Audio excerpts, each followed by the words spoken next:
चलेगा दांव। ना आतंकिस्तान बनेगा ढाल। अजहर के अंत की उल्टी गिनती शुरू।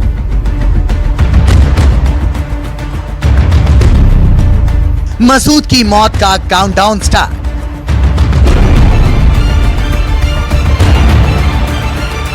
मसूद का डेथ वारंट।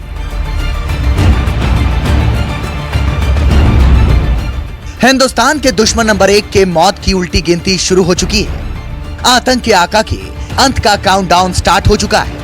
ना तो उसका मुल्क पाकिस्तान अब उसकी मौत टाल सकता है और ना ही उसके हमदर्द चीन की चालाकियां ही अब उसकी सांसों की हिफाजत कर पाएंगी, क्योंकि सरहद पार की जमीन से फिदाइन की फैक्ट्री चलाने वाले मसूद के पाप का घाड़ा अब पूरी तरह भर चुका है। दुनिया की सबसे बड़ी अदालत में अब से कुछ ही देर बाद उसके गुनाहों का आखिरी हिसाब होने वाला है। हम आपको बताएंगे कि कैसे मसूद का डेथ वारंट निकलने वाला है, आखिर कैसे ग्लोबल टेररिस्ट घोषित होगा मौलाना मसूद अजहर। हम आपको यह भी बताएंगे कि कैसे अपनी मौत की तरफ एक कदम और बढ़ेगा मसूद।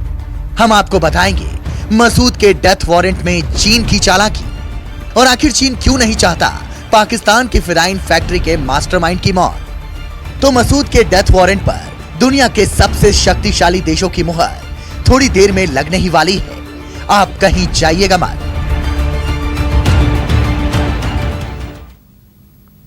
नमस्कार, आपके साथ मैं हूं साक्षी जोशी।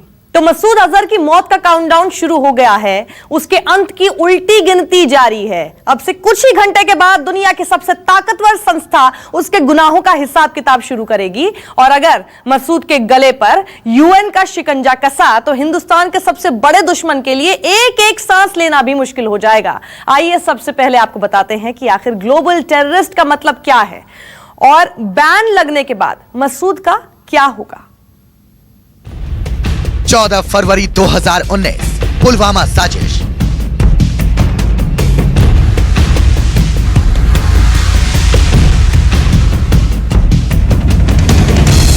तेरह दिसंबर 2001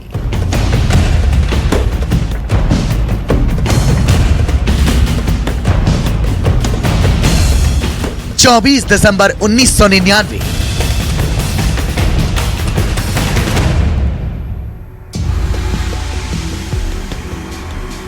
पिछले 2 दशक के दौरान हिंदुस्तान की जमीन को आतंक की आग से थर्राने वाले शैतान का अब डेथ वारंट तैयार हो चुका है।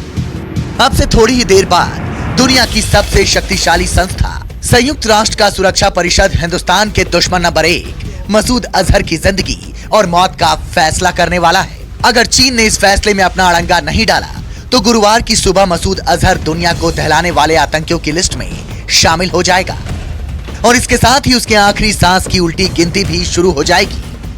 ग्लोबल टेररिस्ट घोषित होने के साथ ही मसूद अजहर के सारे बैंक अकाउंट सीज कर दिए जाएंगे। मसूद की सारी संपत्ति भी फौरन जब्त कर ली जाएगी। पाकिस्तान से बाहर जाते ही इसे गिरफ्तार कर लिया जाएगा। पाकिस्तान पर भी इसे गिरफ्तार करने का दबाव बनेगा। पाकिस्तान खुलेआम मसूद को पनाह नहीं दे पाएगा। इसका मतलब ये हुआ कि इसके बाद मसूद अजहर के पास जो पैसा है उसको फ्रीज उस पर कुछ रिस्ट्रिक्शंस लग जाएंगे, उसके ट्रैवल पर रिस्ट्रिक्शंस लग जाएंगे और उसको काम करने में जो है थोड़ी मुश्किलें और पैदा हो जाएंगी। जैश ए मोहम्मद के सबसे बड़े सरगना को ग्लोबल आतंकी घोषित करने की कवायद अब से थोड़ी देर बाद शुरू हो जाएगी। हालांकि ये पहला मौका नहीं है, इससे पहले भी हिंदुस्तान ऐसी कोशिश कर चुका है, लेकिन हर बार चीन की चालाकी ने मसूद को कुछ और सांसों की मोहलत दे दी। हालांकि इस बार हिंदुस्तान के पास कुछ ऐसे सबूत हैं जो मसूद को बचाने की चीन की हर चाल को काटने का मादा रखते हैं। पहला, मजबूत डोजियर। इस बार हिंदुस्तान बेहद ही मजबूत डोजियर के साथ यूएन पहुंचा है। भारत का डोजियर इस बात को पुख्ता तौर पर साबित करता है कि मसूद पाकिस्तानी जमीन का इस्तेमाल हिंदुस्तान में आतंक फैलाने के लिए कर रहा है। डोजियर में इस बात का भी जिक्र है कि पुलवामा हमले को पाकिस्तान से ही अंजाम दिया गया। दूसरा, वीडियो और ऑडियो क्लिप। इंशाअल्लाह इंतकाम लेंगे। हिंदुस्तान के पास जैश ए मोहम्मद के आका मसूद अजहर से जुड़े कई अहम ऑडियो और वीडियो क्लिप हैं। इसमें वो भड़काऊ भाषण देते नजर आ रहा है। फौजी अफजल कोरू के इंतकाम में रिपोर्ट में मसूद पुलवामा से जुड़े आतंकियों की तारीफ करता भी दिख रहा है। इन सबूतों को नजरअंदाज करना चीन के लिए मुश्किल होगा। तीसरा, मसूद के पर्चे और दस्तावेज। हिंदुस्तान के पास जैश और उसके सरगना से जुड़े कुछ अहम दस्तावेज भी हैं। इन दस्तावेजों में मसूद के आतंकी संबंधों का जिक्र है। उसने अपने लेखों में आतंकियों की तारीफ भी की है। इससे उसको ग्लोबल आतंकवादी घोषित करने में सहूलियत होगी। चौथा, फोन कनेक्शन और पर्चे बनेंगे सबूत। हिंदुस्तान के पास कुछ फोन कनेक्शन और पर्चे भी हैं। इसके अलावा उसके कश्मीर कनेक्शन के सबूत भी मौजूद हैं। उसके पुलवामा हमले में शामिल आतंकियों से जुड़े होने के सबूत भी हैं। ये सारे सबूत मसूद के लिए फांसी का फंदा साबित हो सकते हैं। पांचवा, अमेरिका का साथ। इस बार मसूद पर शिकंजा इसलिए भी कस सकता है क्योंकि अमेरिका मसूद के मामले पर खुलकर भारत के साथ है। ऐसे में चीन को इस बार मसूद पर अपने वीटो पावर का इस्तेमाल सोच समझकर करना होगा। अगर भारत अपने इरादे में कामयाब रहता है तो मसूद की मौत तय तो हो ही जाएगी, साथ ही साथ पाकिस्तान के खिलाफ एक बड़ी कूटनीतिक जीत भी होगी। क्योंकि पाकिस्तान उसके बावजूद उस माफी की खुली छुट्टी नहीं दे सकेगा। 2 इंटरनेशनल टेररिस्ट घोषित होने के बावजूद भी वहाँ लखवी और हाफिज सईद तो खुली तरह से घूमते हैं। भड़काऊ भाषण घोषित होने के बावजूद भी वहाँ लखवी और हाफिज सईद तो खुली तरह से घूमते हैं, भड़काऊ भाषण देते हैं। आज का माहौल निगाह में रखते हुए कि चाइना पाकिस्तान हर प्रकार से अलग थलग हो गया है, इकोनॉमिकली उसकी हालत खस्ता हो चुकी है, FATF का शिकंजा कसता जा रहा है। मसूद पर बैन के साथ ही उसके मौत का काउंटडाउन शुरू हो जाएगा और इसके साथ ही शुरू हो जाएगा आतंकिस्तान की मान में छिपे दूसरे दहशतगर्दों की उल्टी गिनती। Bureau report, news 24।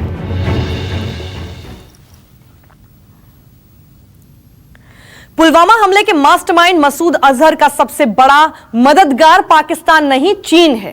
अजहर के आतंक का काला चिट्ठा पूरी दुनिया के सामने खुल चुका है और यह बात शीशे की तरह साफ हो चुकी है कि मसूद अजहर मासूमों को दहशतगर्दी की भट्टी में झोंकता है, तबाही और बर्बादी का कारखाना चलाता है। लेकिन चीन है कि मानता ही नहीं, जैसा वो कुछ जानता ही नहीं हो।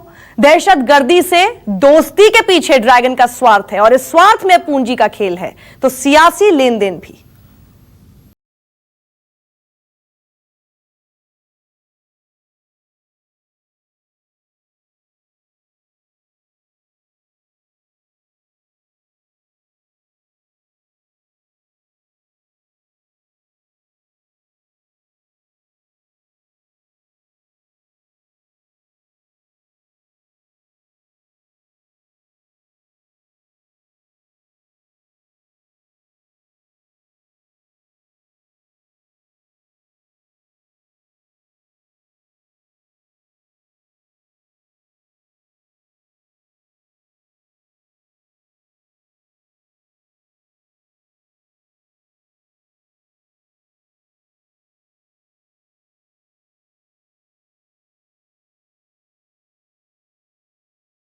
दरअसल एशिया में दादागिरी करना चाहता है। अपनी शातिर चालों से वो भारत को कमजोर करना चाहता है। वो भारत के दुश्मनों को उकसाता है। आतंकिस्तान के नाम से बदनाम पाकिस्तान को भारत के खिलाफ भड़काता है।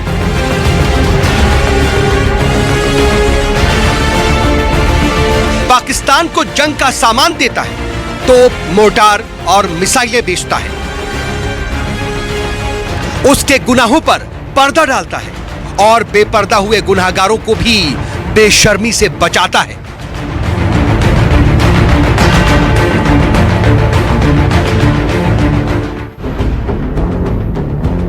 यूनाइटेड नेशन में मसूद अजहर के बचाव में बेशर्मी के साथ खड़े चीन की सबसे बड़ी मजबूरी है CPEC, यानी चाइना पाकिस्तान इकोनॉमिक कॉरिडोर, जिसमें $50 अरब से बनने वाला ये गलियारा भी शामिल है।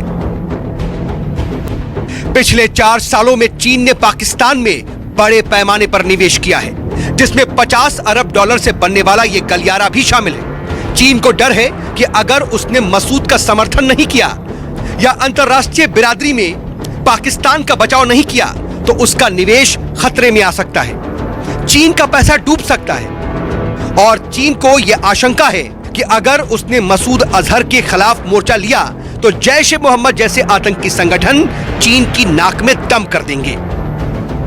हालात इतने बिगड़ जाएंगे जिसे संभालना पाकिस्तान के लिए भी टेढ़ी खीर बन जाएगा। ये नहीं चाहता कि मसूद अजहर और जो दूसरे आतंकी हैं पाकिस्तान में वो चीन के खिलाफ कोई कार्रवाई करें। चीन या तो चीन के प्रोजेक्ट पाकिस्तान में जैसे हैं जो इकोनॉमिक कॉरिडोर बना रहा है चीन, उसके खिलाफ या चीन के और दूसरे इंटरेस्ट्स हैं उनके खिलाफ मसूद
यहां आबादी का संतुलन बदल जाएगा और बलूच अपने ही घर में अल्पसंख्यक बन जाएंगे।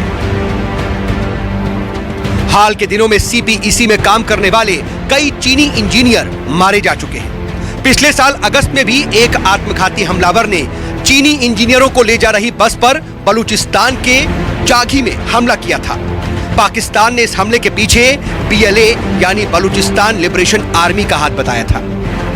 तो चीन बहुत बड़े पैमाने पर आज मुस्लिम्स के खिलाफ हर प्रकार के जुल्म ढा रहा है, सिंकियांग के अंदर और उइघुर के अंदर, और वो नहीं चाहता कि पाकिस्तान के आतंकवादी जो हैं, जो काफ़ी से ज़्यादा खूंखार हैं, जैसे कि LET है, जैश ए मोहम्मद है, हिजबुल मुजाहिदीन है, अलकायदा है, तालिबान है, हक्कानी नेटवर्क, अपनी मंशा के बावजूद उनके साथ मिले। अगर वो मिल जाते हैं तो चीन की मुसीबतें तिब्बत में और उइघुर में बहुत बढ़ जाएंगी और चीन के लिए बहुत मुश्किल हो जाएगा उनको कंट्रोल करने के लिए। सीपीईसी से इतर चीन मसूद अजहर के जरिए